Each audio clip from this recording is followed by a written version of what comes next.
Hoje o tema então é a graça que consola. Hoje eu recebi uma mensagem de uma irmã daqui da igreja que ela disse assim: pastor, eu não sei por que é que eu sofro tanto, por que é que Deus não me cura, por que é que Deus não me deixa feliz e saudável. Eu digo, hoje então a mensagem também é para ti. Não vi chegar, mas eu espero que então, como eu já falei a vocês, que a gravação alcance quem não está podendo ver. E hoje, ao falar de Jeremias, a gente também lembra do que Jesus mesmo falou: bem-aventurados que choram, porque serão o quê? Consolados. A gente precisa entender que nenhum choro passa despercebido por Deus. Uma das coisas que eu gosto de fazer quando leio a Bíblia é pensar como eu agiria, porque devido à função de líder, como eu agiria se eu estivesse naquela situação. E eu fico pensando sobre o chamado de Jeremias. Dificilmente eu chamaria alguém como Jeremias. Colocando algumas das características, Jeremias era inexperiente, inseguro, ostentava medos, suscetível à angústia, ao desânimo, ao desespero, oriundo de uma pequena vida chamada Ananote. Já pensou alguém que tudo que você fala ele pensa que vai dar errado, ele tem uma propensão para que tudo vai errar, vai acontecer ruim? Normalmente pessoas como essa, aí fora aconselha que devem nem estar próximo. A gente chama de uma pessoa negativa. E Jeremias era assim. Era uma das características, algumas das características dele. Pois bem, esse é o homem que Deus escolheu por ser um profeta, para ser um profeta internacional. Sinceramente, você escolheria Jeremias? Provavelmente, se você falar que sim, é porque você não analisou direito e não conhece a história do profeta. Afinal de contas, Deus viu em Jeremias algo que a gente não viu. E quando você olha ali em Jeremias no capítulo 1, eu já convido vocês então a abrir a Bíblia e deixar aí em Jeremias capítulo 1, que alguns versos que iremos ler está justamente no capítulo 1. Até está escrito aí a vocação de Jeremias. O chamado de Jeremias se torna ainda mais surpreendente ao pensarmos que a condição de Israel era uma das mais desfavoráveis. Então você tem um profeta chamado, que ele era propício ao desânimo, mas foi um dos períodos da condição que Israel estava pior. O que é que reinava em Israel? Apostasia, rebelião, idolatria, insolência. Os profetas profetizavam falsamente. Onde é que você vai ver isso? Jeremias 5:31, Jeremias 7:31, Jeremias 13:27. Então você vê que a condição do povo não era boa e um profeta que era desanimado. O fato é que Deus não apenas chamou Jeremias, mas o chamado chega veemente que não é encontrado na experiência de outros profetas. Sabe por quê? Porque em Jeremias 1:5, Deus diz algo interessante para o profeta. Diz assim, antes que eu te formasse no ventre materno, eu te conheci, e antes que saísse da madre te consagrei, e te constituí profeta onde? As nações. Você vê que não era só Israel, era as nações. Então Deus chama ele para um chamado internacional. Aqui eu já quero fazer uma aplicação para a sua vida e a minha vida. Por mais que a gente se ache insuficiente, incapaz, quem nos fez o chamado foi quem, irmãos? Foi quem que nos fez o chamado? Foi Deus. A Bíblia diz que Ele nos conhece. A Bíblia diz que Ele conhecia Jeremias antes mesmo dele nascer. Deus já havia feito um chamado para ele. Deus havia tentado animar o profeta, dizendo: olha, é eu que capacito, sou eu que então lhe direciono, vai comigo que vai dar certo. A gente vê outros que tiveram medo na Bíblia, como Moisés, como Josué, que também se achou pequeno em meio à grande missão, mas sempre vimos um Deus consolando e animando. Assim também, irmãos, em nossa vida enfrentaremos situações que, olhando para nós, parecerá impossível resolver. Mas lá em Lucas, a palavra do Senhor diz que as coisas impossíveis para o homem são possíveis para quem? Para Deus. A gente precisa confiar no Deus dos impossíveis. Então chega à conclusão de que não havia uma razão óbvia para Deus chamar Jeremias. Não porque ele tivesse habilidades para dar estudo bíblico, para apresentar bons sermões. Afinal, o profeta nem existia quando Deus o escolheu. Um comentarista chamado Thomas, ele dá 7 pontos a serem destacados na vida de Jeremias, porque Deus o chamou. Primeiro ponto, Deus o conhecia. Por isso que ele diz que antes de Jeremias nascer, ele já tinha escolhido. Deus o santificou. E a gente precisa entender que quem nos santifica é Deus. Terceiro aspecto, Deus o ordenou, foi Deus que o enviou. Deus então assim o dirigiu. Deus o encorajou. E Deus falou por meio dele. O que me chama a atenção nesse comentário de Thomas é que ele coloca em evidência o fato de que Deus sempre é o ponto de partida. Observe, não parte do profeta fazer o que é certo e o que é bom. Sempre parte de quem? De Deus.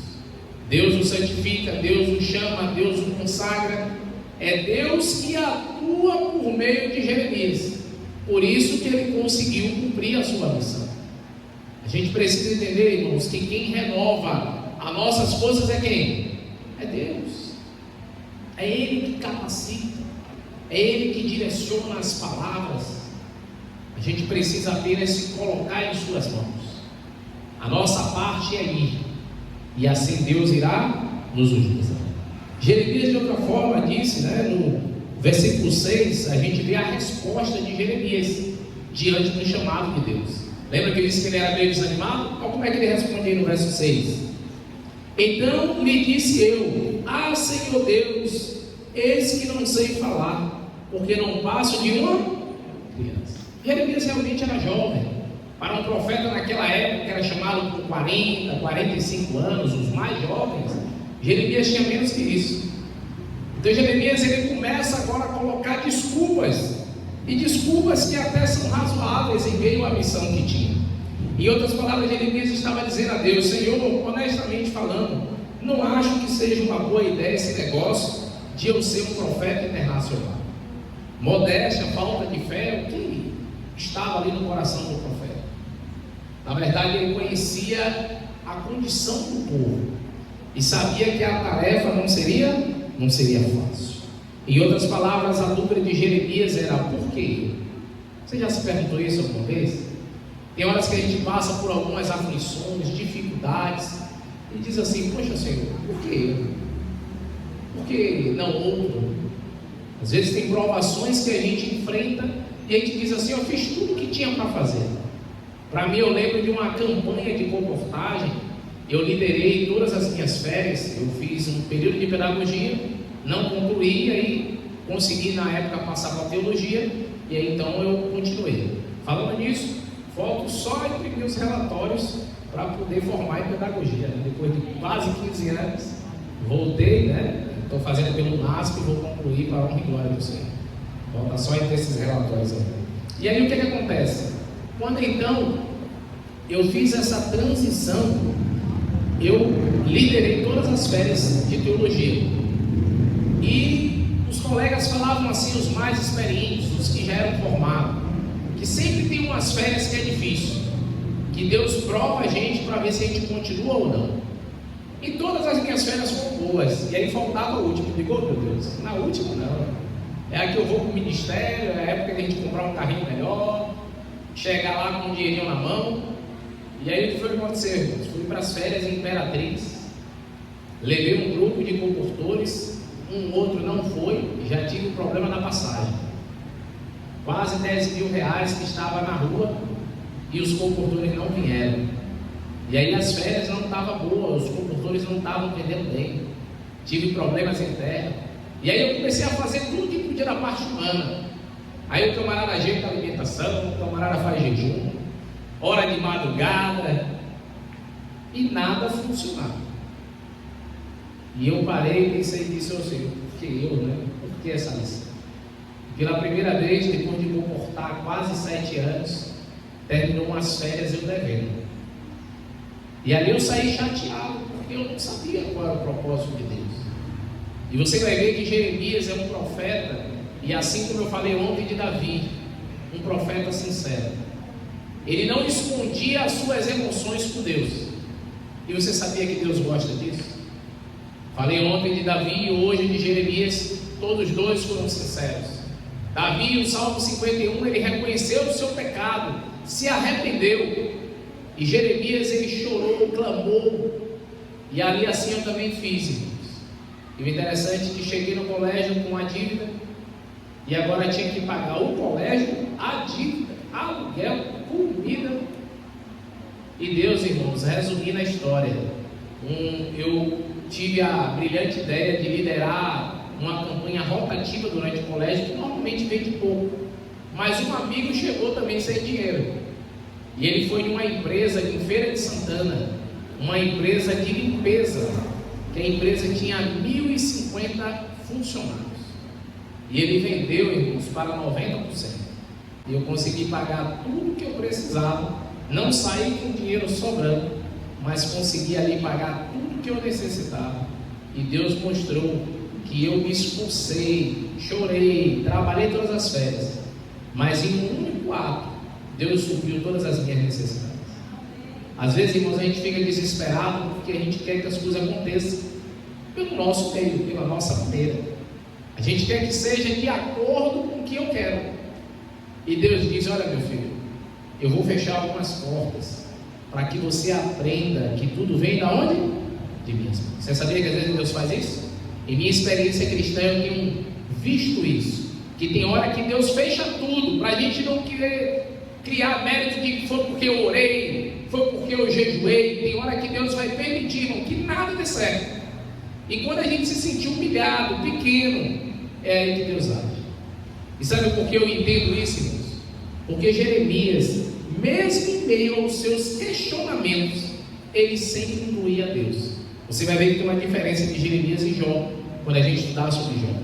Jeremias, em todo o seu questionamento, ele falava: mas Senhor, por que isso? Ele não isentava Deus, ele não virou um ateu. Já viu que tem gente que faz isso? Quando as coisas começam a dar errado, ele duvida que Deus existe, ele duvida que Deus está na frente. Não, Jeremias não fez isso, e nenhum de nós deve fazer. A gente precisa colocar Deus em todos os nossos planos, em todos os passos da vida, por mais que as coisas não saiam como nós queremos. Em Isaías diz que os planos de Deus sempre são maiores do que os nossos planos. Deus tem sonhos maiores para nós. Então, irmãos, quando as coisas parecerem que estão dando errado, é aí que nos planos de Deus pode estar dando tudo certo. No momento que a gente se sentir mais fraco, é aí que Deus vem e renova nossas forças e nos faz forte. Você crê nisso? Eu creio, irmãos, que é Deus que renova nossas forças. É Deus que vai adiante de nós. Uma breve descrição sobre as principais características do caráter de Jeremias pode ser extraída do comentário de Phillips. Ele usa alguns rabinos que diz que ele era o profeta chorão. Até mesmo na Capela Sistina, quando Michelangelo pintou ali no Vaticano, ele descreveu Jeremias em uma postura de aflição extrema. Ele se aparece como um homem que chorou tanto que não lhe restava mais lágrima para derramar. Eu não sei se você já passou por isso. É uma tristeza tão profunda que você não sabe nem mais o que fazer. Sua face se volta para um lado, para um homem que foi atingido, como quem recebeu muitos golpes. Seus ombros estavam curvados para frente, sobrecarregado pelos pecados de Judá. Seus olhos também estavam inchados para baixo, como se não mais suportasse ver o sofrimento do povo de Deus.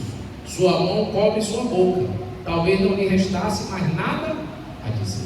De fato, encontramos Jeremias chorando diversas vezes. Você vai ver no capítulo 4, verso 19, esse daqui eu quero ler com vocês.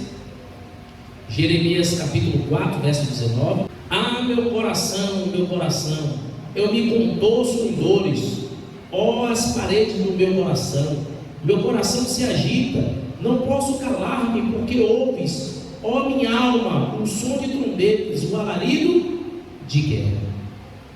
Ele chora por causa da calamidade que está para vir sobre Judá. Deus havia avisado a ele, e por isso Jeremias ali chorava pelo povo. Nicole comenta essa passagem dizendo que este é um choro de profunda angústia. Os hebreus consideravam as entranhas como uma sede das mais fortes emoções. Esse verso consiste em uma série de exclamações angustiosas, dando vazão à dor extrema. Um outro momento que ele chora também é Jeremias 8:18. Dessa vez, a semelhança de Jesus, o profeta está chorando sobre a cidade por causa do povo. Também você vai encontrar ele chorando no 8:21. E tem a impressão de que a construção da narrativa se confunde pois às vezes parece que é Deus que está chorando e não o profeta.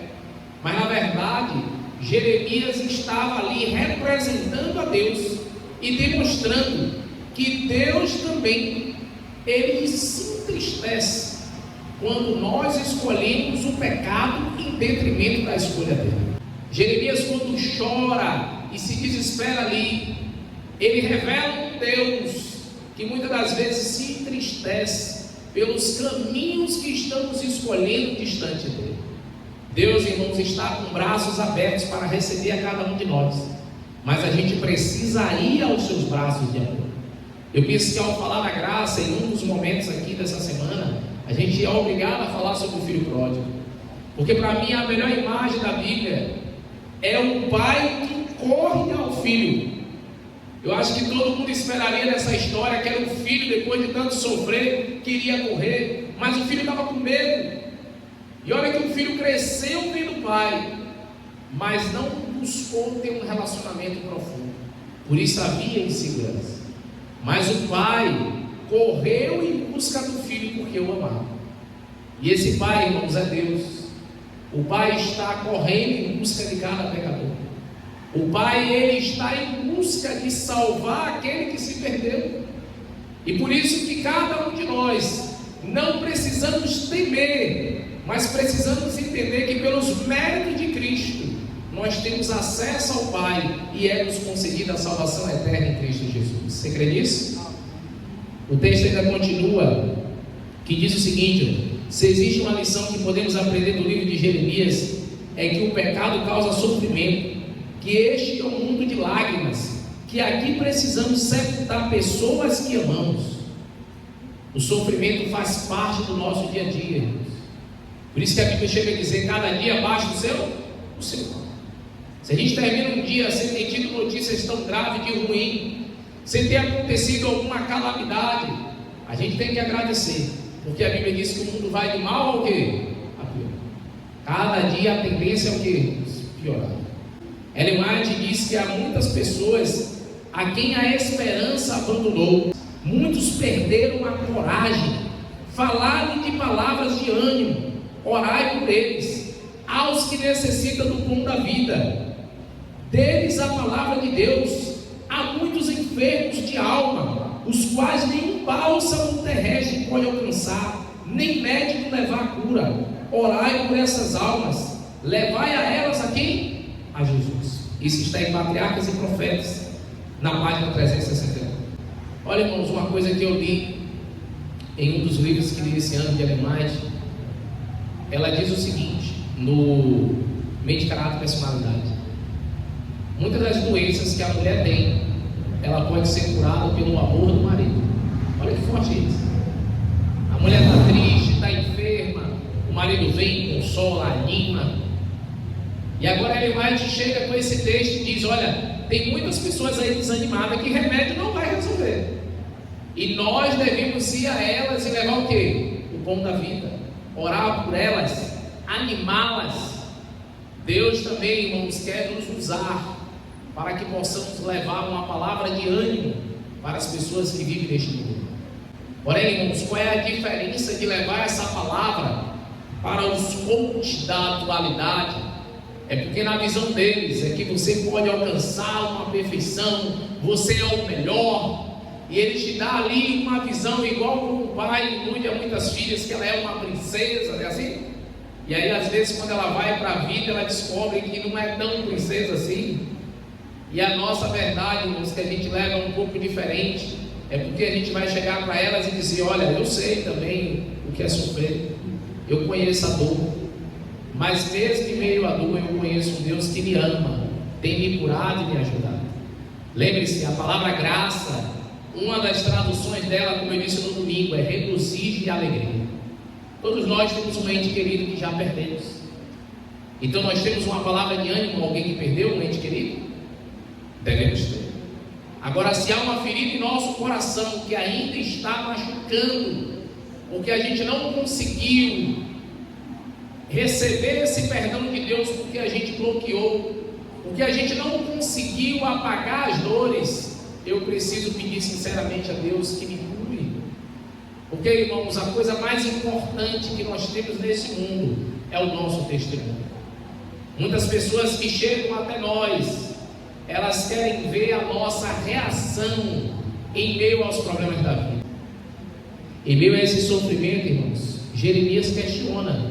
Quando você olha em Jeremias 8,19, não está o Senhor em Sião? Não está nele o seu rei? Afinal de contas, onde está Deus no momento em que sofremos? Os porquês desses momentos parecem uma espada a transpassar a alma. Trata-se de um intenso conflito que se trava no coração. Ficamos no limite entre a fé e a dor. Ele questiona: onde está o Senhor? Olha o tanto de coisa que está acontecendo sobre o teu povo, que o Senhor prometeu, o Senhor não está vendo. Jeremias abriu o coração sinceramente a Deus. E no capítulo 20, é um capítulo que, se a gente tivesse que intitular, a gente poderia colocar aí subidas e descidas da vida, porque parece que o profeta ele vai falar bem no capítulo. Se você olhar o verso 11, ele diz assim, ó: mas o Senhor está comigo como um poderoso guerreiro, por isso tropeçarão os meus perseguidores e não prevalecerão, serão sobremodo envergonhados, e porque não se houvera sabiamente, sofrerão afronta perpétua, que jamais se esquecerá. Opa, muito bem, o Senhor está conosco, Ele é o nosso guerreiro. Só que quando você chega no verso 14 e 15, olha o que ele fala: maldito o dia que eu nasci, não seja bendito o dia que me deu a luz minha mãe, maldito o homem que deu as novas a meu pai, dizendo: nasceu um filho, alegrando-se com isso grandemente. Olha que reviravolta. Uma hora ele confia, está feliz, na outra ele diz assim: eu não queria nem ter nascido, eu não queria estar passando por isso que eu estou passando. Se eu não tivesse nascido, seria a melhor coisa para mim. E assim, irmãos, falar de sofrimento sem você ter vivido muita coisa, você acaba falando besteira. E tem um autor que no mundo cristão, de modo geral, ele é muito querido. Tem apenas um livro dele que a gente não recomenda como igreja. Até o pastor Classi, que é doutor em teologia do IAM, ele escreveu um livro combatendo a crença da imortalidade, que é o nosso estudo da lição desse trimestre, que C.S. Lewis escreve, que é As Torres alguma coisa. Mas a maioria dos livros de C.S. Lewis são bons. E ele escreveu 2 livros. Um é O Problema do Sofrimento, onde ele começa a falar algumas coisas que parecem alguém que nunca sofreu. Primeiro ele diz assim, ó, ele escreveu esse livro em 1940. Ele diz: seria melhor para mim eu não tivesse nascido. Como poderia eu, se não tivesse nascido, tirar proveito da minha não existência? Então, uma hora ele disse que não queria ter nascido, outra hora ele disse: se eu não tivesse nascido, eu não tinha aprendido nada. Então, o livro dele sobre o problema do sofrimento é meio confuso. Só que aí, 20 anos depois, C.S. Lewis perde a esposa. E aí ele escreve um livro, deixa eu ver aqui se eu anotei, que é um livro com o título O Problema da Dor. E aí agora, olha como é diferente a argumentação dele. Nesse livro ele diz o seguinte: nesse entretempo, onde Deus está? Este é um dos sintomas mais inquietantes. Quando você está contente, tão contente, que não tem qualquer sensação de precisar dele, você será recebido de braços abertos, ou pelo menos assim parece. Mas vá até ele quando você precisar desesperadamente de ajuda, quando qualquer outra ajuda é em vão. E o que é que você recebe?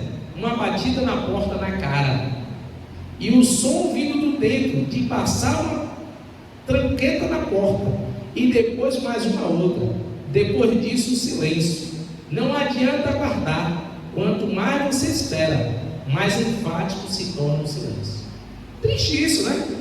A ideia de C.S. Lewis foi porque ele clamou muito para que sua esposa fosse curada e não foi. E aí agora olha a interpretação do que ele estava vivendo. Ele disse: olha, eu fui clamar a Deus e Deus bateu a porta na minha cara e ainda trancou. Esse silêncio de Deus foi terrível para mim. Aí agora você pode pensar: pastor, então esse homem dá para tirar boas lições? No último discurso de C.S. Lewis ele disse o seguinte: olhe para você, e você vai encontrar em toda a longa jornada de sua vida apenas ódio, solidão, desespero, ruína e decadência. Mas olhe para Cristo e você vai encontrá-lo, e com Ele tudo que mais que você necessita. Isso ele falou num discurso chamado Novo Homem. O que eu quero tirar de lição da vida deste homem? A gente precisa entender que estamos sobre um processo. As coisas que eu via da vida quando eu tinha 15 anos é diferente agora que eu tenho 36. E sei que será diferente quando eu tiver com 50, 70. Você já percebeu que o pessoal fala que os avós são mais flexíveis do que os pais? A minha interpretação disso é porque eles já tiveram mais tempo para analisar que tem coisas que não compensam. Tem estresse que a gente cria como pai que não vale a pena passar por isso. A experiência da vida traz para nós amadurecimento. Por isso, irmãos, que tem coisas que você está passando hoje e pode não entender. Tem situações e lições que Deus está te dando hoje, e você pode perguntar: por que isso, Senhor? Espere no Senhor. Eu sei que há respostas que nem aqui nessa terra a gente vai ter. Sabe por quê?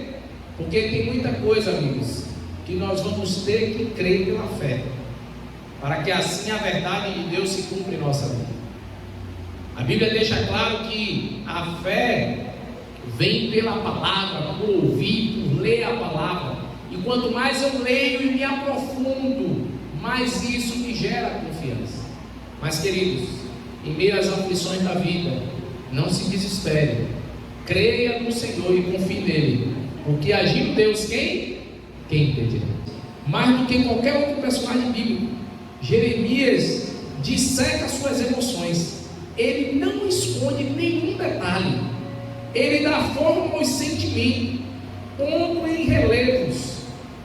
Você vê que você encontra Abacuque questionando a Deus, outros profetas, mas parece que eles ficam meio constrangidos de escrever tudo o que sentia.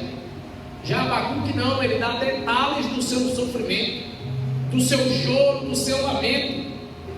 Uma má compreensão do caráter de Deus pode levar alguém a indagar: por que Deus não fulminou o profeta diante de tamanha petulância? Eu prefiro chamar isso de transparência, ou, para usar uma palavra mais comum, sinceridade. Deus ama aqueles que são sinceros. Outra lição de Jeremias que nós podemos entender é que nossos pesares devem ser levados a Deus. Jeremias abriu seu coração a Deus, porque ele sabia que nenhuma outra pessoa poderia resolver. Um outro aspecto também interessante de Jeremias: não precisamos esconder de Deus nossos pesares. Eu não sei se você já passou por isso, mas eu já fiquei tímido de falar algumas coisas para Deus. A gente precisa, irmãos, abrir o coração com sinceridade. Eu aprendi que tem coisas que, se a gente esconder, se torna pior. E por isso que a gente precisa ser 100% transparente perante quem? Perante Deus. Jeremias é um exemplo a ser imitado. Não precisamos nos martirizar ao olhar para trás e perceber que a minha jornada cristã foi marcada de altos e baixos. Não precisa. Às vezes eu estou falando aqui para pessoas que já foi membro da igreja e saiu. Às vezes eu estou falando para pessoas que saíram de maneira assim constrangedora, e aí agora pensa assim: rapaz, como é que eu vou voltar? Meu amigo, sua preocupação é com você e quem? Você e Deus. Existem situações que, se você for explicar, ainda é pior. Ninguém quer ouvir, ninguém quer aceitar. Irmãos, o acesso nós temos direto a Deus. Você é Ele. Ele tem a solução para o meu e o seu problema. Não esconda nada dele, que Ele quer nos ouvir. Lembre-se que esses altos e baixos faz parte da experiência cristã. E eu quero finalizar dizendo a vocês que o livro de Jeremias também ele tem várias metáforas. Essas metáforas podem ser divididas em 4 grupos. No primeiro estão aquelas que são apresentadas a Jeremias em visão. No segundo, aquelas que são representadas por objetos, os quais Deus ordenou que o profeta comprasse. No terceiro, aquelas que são representadas por objetos, os quais Deus ordenou que ele usasse. E na última sessão, Deus usa aí um vaso do oleiro, que não se encaixa em nenhum dos outros 3 grupos. Então, como é que é dividido, segundo os teólogos, essas metáforas? O primeiro grupo é a vara, a panela e o cesto de figo. O segundo grupo, o cinto de linho, a botija de oleiro e o campo. O terceiro grupo, o celibato, as brochas e os cases. E o último é o barro e o vaso de oleiro. E eu vou finalizar com essa aplicação do vaso de oleiro. Já que Lucano, professor de Antigo Testamento na Universidade de Andrews, ele diz que quando a Bíblia utiliza a palavra barro, ela sempre associa ao oleiro e sempre evoca a pessoa humana em um relacionamento de dependência com seu Criador. Assim, o contexto que essa palavra aparece sempre é o de criação. Você vê lá em Gênesis que Deus pegou o quê? O barro e criou o homem, soprou em sua narina um fôlego humano, ou um fôlego de vida. Então você vê que o barro, Deus, ser humano, relacionamento, e o oleiro, que é Deus. Em Isaías 64, verso 8, deixa isso mais claro com a afirmação da seguinte maneira, que diz lá em Isaías 64, 8: mas agora o Senhor, tu és o nosso Pai, nós somos o barro e tu o nosso oleiro, e todos nós obra das suas mãos. Quando você vai então em Jeremias capítulo 18, verso 2, é onde então Jeremias recebe o convite de Deus. A gente vai ler o 18, 2 e 3. Diz assim, é a aplicação do vaso do oleiro: dispõe-te, desce a casa do oleiro, e lá ouvirás minhas palavras. Desci a casa do oleiro, e ele que estava entregue a sua obra sobre as rodas, como o vaso que o oleiro fazia de barro, se lhe estragou na mão, tornou a fazer de outro vaso, segundo bem lhe pareceu. Então veio a minha palavra do Senhor: não poderia eu fazer de vós como fez este oleiro, ó casa de Israel? Eu falei para vocês ontem que Davi pediu a Deus que fizesse um transplante de coração. Senhor, esse coração que eu tenho não presta, essa vida que eu tenho não presta. Eu não quero corrigir algumas coisas, eu quero corrigir tudo. E aí quando ele diz cria algo novo, ontem eu não falei uma frase que eu tinha anotado aqui, que Davi estava dizendo assim: Senhor, eu sou nada. Assim como o Senhor criou a terra do nada, eu me sinto hoje um nada. Então desse nada, cria alguma coisa boa. Era isso que Davi queria dizer a Deus. Mas agora Jeremias, Deus ensina o profeta da seguinte maneira: está vendo o oleiro? Presta atenção. E o oleiro estava fazendo um vaso e o vaso quebrou. O oleiro pegou o mesmo barro e refez. Ele disse: olha aí, do mesmo barro eu transformei. Ele transformou e fez algo novo. Será que eu não posso fazer isso na casa de Israel? E Deus diz para nós, amigos, nessa noite: será que eu não posso fazer isso com a sua vida? Será que você que já se sente quebrado, eu não posso pegar agora e refazer? Confie. O povo de Israel chorou porque ninguém quer sofrer, ninguém quer passar pelo cativeiro. E o que foi que aconteceu? A Bíblia relata que o Deus de Jeremias jamais se fadiga do seu amor. O restante da história mostraria que a nação de Judá estava disposta a abandonar seus pecados, de modo que o cativeiro babilônico tornou-se um mal inevitável. O povo estava em extremo pecado. Deus disse: olha, por mais que vocês estejam dizendo que vai se arrepender, vai ter que passar por esse mal. Você já parou para pensar que Deus às vezes faz isso conosco? Meu filho, fica tranquilo, tu vai sofrer, mas o que você vai aprender agora é para nunca mais se passar por isso de novo. Às vezes, irmãos, tem situações que a gente passa como solteiro, né? Às vezes a gente tem situações que passa quando os filhos ainda estão pequenos, que é bom passar agora, porque depois que chegar em uma fase, fica mais complicado passar. A gente vai aprendendo lições e Deus vai dando no momento certo, quando a gente deixa assim Deus conduzir a nossa vida. E o que foi que aconteceu mais? O vaso se quebrou então na mão do oleiro, porém em sua infinita misericórdia, a partir daquele amadurecimento espiritual pelo sofrimento, uma colheita que preencheu um cesto de figo, Deus fez em Israel. Ele tornou a fazer outro vaso, conforme bem lhe pareceu. Os que choram, amigos, serão consolados, disse Jesus.